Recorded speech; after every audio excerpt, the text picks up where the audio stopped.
The Pope holds Mass in Havana, Cuba. And will Ontario be heading to the polls again? Humber News starts now.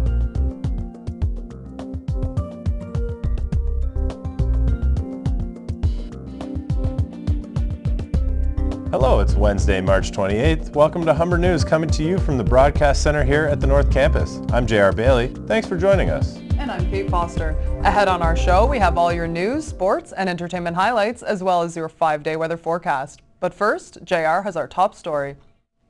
There's talk of another provincial election after the release of the Liberals' budget. The leader of the opposition Conservatives has already said he will vote against it.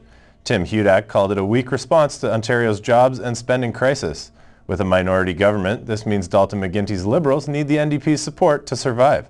Leader Andrea Horwath has said she is keeping her options open and will consult voters before making her decision. The budget tabled by Finance Minister Dwight Duncan includes measures to reduce the province's multi-billion-dollar deficit. Some take aim at the public service employees' income, including a proposal to freeze wages. It also proposes to freeze corporate income tax rates. Also on the budget chopping block is capital investment for colleges and universities. This could stop provincial funding for renovations and construction on Ontario campuses. Humber News reporter Joseph Engelhardt has the details on what this could mean for Humber. For colleges like Humber that have received large financial commitments from the province to improve their facilities, yesterday's provincial budget announcement could be alarming. One potential cut in the budget could see capital investments for post-secondary institutions slashed. Humber currently has a large capital project in the works. Announced last year, the province has promised $74 million to improve the North Campus Library while also building a transit loop.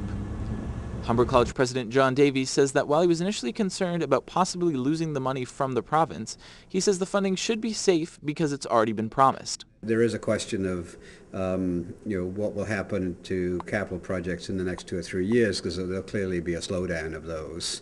But we're in pretty good shape from a capital point of view and space point of view at Humber.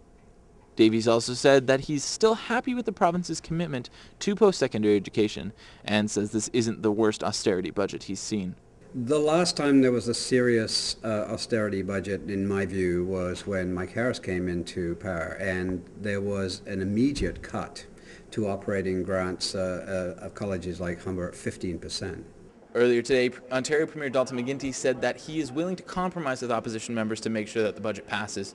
This comes after PC leader Tim Hudak said yesterday that his party members would not be voting in support of the budget, while NDP leader Andrea Horwath remained tight-lipped about how the NDP would be voting. Joseph Engelhardt, Humber News. The grand opening of Humber College's new Design Center will be held tonight at 6 p.m. The center will accommodate students in Humber's design programs.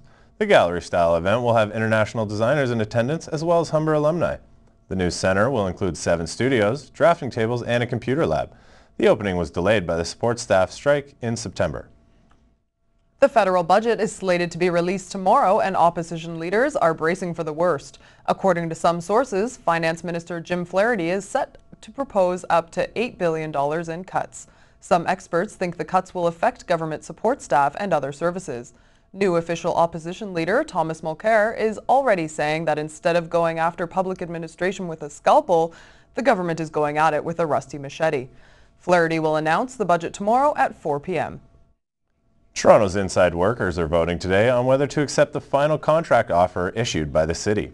CUPE Local 79 President Tim Maguire says the city and the union were negotiating over the weekend when the city abruptly ended the talks and issued a final offer. The offer has not been well received by union leaders. CUPE Local 79 represents 23,000 workers, including nurses, ambulance dispatchers, and childcare workers. The two sides are in a legal position to call a strike or lockout. Toyota is adding 400 jobs to its Woodstock, Ontario plant to boost production of the popular Toyota RAV4 crossover. The plant opened in late 2008 and currently employs about 2,000 workers. This latest expansion is another sign that the auto market is gaining strength, despite economic troubles and rising gas prices.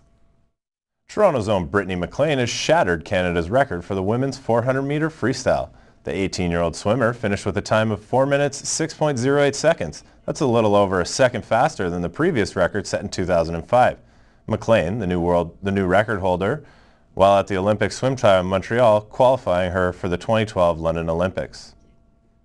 When we come back, we'll have more news from across the country and around the world. Amy Weinstein will have the sports news, and we'll have your weather forecast with Justin Irwin. After a couple of cold ones, will the mild spring temperatures return? I'll have your 5-day weather forecast after the break.